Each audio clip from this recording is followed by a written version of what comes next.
Hi everyone, this is MJ Kebyab and excited ako to share with you Mother Goods Daily Dose products. Nagpadala sila sa atin guys ng 100% homemade plant-based burger patty and titikman natin siya ngayon kung talagang masarap siya. Okay, let's try.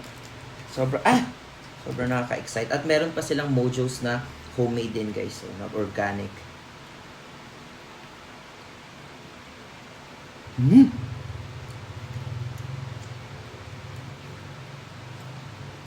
Hindi ko nalalasahan yung plant. Parang ano pa rin siya, karne.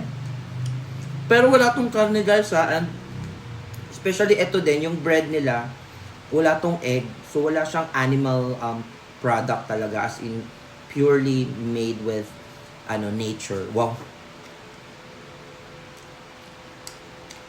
Sarap, mangga. Na may peanut butter. Naman. Ang galing ng pagkakagawa nila guys, so, kasi normally ang bread kailangan ng egg. But this one, it's still soft and it's not chewy, it's tender. And sobras niyang sarap. Maubos ko to. Ang sarap niya. Ayan o, ang kapal ng patty guys oh. Kung nakikita niyo, ayan o. Titikman ko lang yung patty ha.